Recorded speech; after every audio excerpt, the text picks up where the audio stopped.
Hello friends, എല്ലാവർക്കും സ്വാഗതം. ഈസിയും ഹെൽത്തിയുമായിട്ടുള്ള overnight ഓട്സിൻ്റെ റെസിപ്പിയാണെന്ന്. Overnight ഓട്സിൻ്റെ basic ആയിട്ടുള്ള ഇൻഗ്രീഡിയൻസ് എന്തൊക്കെയാണെന്ന് ആദ്യം നോക്കാം. 1/2 കപ്പ് ഓട്സ്, 3/4 കപ്പ് പാല്, 2 ടേബിൾ സ്പൂൺ തൈര്, 1 ടേബിൾ സ്പൂൺ ചിയ സീഡ്സ്. ഇനി മധുരത്തിന് വേണ്ടിയിട്ട് ഹണി. ഓവർനൈറ്റ് ഓട്സ് പ്രിപ്പയർ ചെയ്യാൻ വേണ്ടിയിട്ട് ഞാനിവിടെ ഇതുപോലത്തെ ഒരു ഗ്ലാസ് ജാറാണ് എടുത്തിട്ടുള്ളത്. എയർ ടൈറ്റ് ആയിട്ട് അടച്ചു വയ്ക്കാൻ പറ്റുന്ന കുപ്പി ഉണ്ടെങ്കിൽ നമുക്കതെടുക്കാം.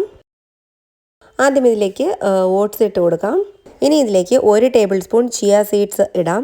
ഒമേഗ 3യും ആൻറ്റി ഓക്സിഡൻസും ഒക്കെ ഒരുപാടുള്ളൊരു ഇൻഗ്രീഡിയൻ്റ് ആണ് ചിയ സീഡ്സ്. അതുപോലെ തന്നെ വെയിറ്റ് ലോസിനും ഹെൽപ്പ് ചെയ്യുന്ന ഒരു സാധനമാണിത്. ഇത് ചേർക്കുമ്പോൾ ഓവർനൈറ്റ് ഓട്സിന് നല്ലൊരു പുഡിംഗ് പോലത്തെ ഒരു ടെക്സ്ചർ കിട്ടും. ഇനി നമുക്കിതിലേക്ക് ആവശ്യമുള്ളത് 2 ടേബിൾ സ്പൂൺ തൈരും കൂടി ചേർക്കുമ്പോൾ ഓവർനൈറ്റ് ഓട്സ് നമുക്ക് നല്ലൊരു ക്രീമി ആയിട്ടുള്ളൊരു കൺസിസ്റ്റൻസിയിൽ വരും. ഇനി ഇതിലേക്ക് 3/4 കപ്പ് പാൽ ഒഴിച്ചു കൊടുക്കാം. ഇനി ഇതിലേക്ക് മധുരത്തിന് വേണ്ടിയിട്ട് നമ്മൾ ചേർത്ത് കൊടുക്കാൻ പോകുന്നത് ഹണിയാണ്. ഹണിക്ക് പകരമായിട്ട് നമുക്ക് ഷുഗറും ബ്രൗൺ ഷുഗറും ഒക്കെ എടുക്കാം. ഇതൊരു ഹെൽത്തി റെസിപ്പി ആയതുകൊണ്ട് തന്നെ ഹണി ചേർക്കുന്നതായിരിക്കും ഏറ്റവും നല്ലത്. ഞാനിതിലേക്ക് 1 ടേബിൾ സ്പൂൺ ഹണി ചേർത്ത് കൊടുത്തു. ഈ റെസിപ്പി കുറച്ചും കൂടി ഹെൽത്തി ആവാൻ വേണ്ടിയിട്ട് നമുക്കിതിലേക്ക് peanut butter, nuts, dried fruits, dates ഇതൊക്കെ ചേർത്ത് കൊടുക്കാം. അതൊക്കെ നമ്മുടെ ചോയ്സാണ്. ഇനി ഇതെല്ലാം കൂടി ചേർത്ത് ഒരു സ്പൂൺ വെച്ചിട്ട് നന്നായിട്ട് മിക്സ് ചെയ്യാം. ഇനി ഇത് രാത്രി മുഴുവനും ഫ്രിഡ്ജിൽ വെച്ചിട്ട് നെക്സ്റ്റ് ഡേ ആണ് നമ്മൾ കഴിക്കാൻ പോകുന്നത്. ഒരു 3-4 ദിവസം വരെയൊക്കെ ഫ്രിഡ്ജിൽ കേടുകൂടാതിരിക്കുകയും ചെയ്യും. ഫ്രിഡ്ജിൽ വെച്ചിട്ട് എടുക്കുമ്പോൾ ഇത് നല്ലൊരു തിക്ക് കൺസിസ്റ്റൻസിയിൽ മാറിയിട്ടുണ്ടാവും. ഇനി നമ്മളിത് കഴിക്കുന്ന സമയത്ത് കുറച്ച് ഫ്രൂട്ട്സും കൂടി കട്ട് ചെയ്തിട്ടിട്ടാണ് കഴിക്കുന്നത്.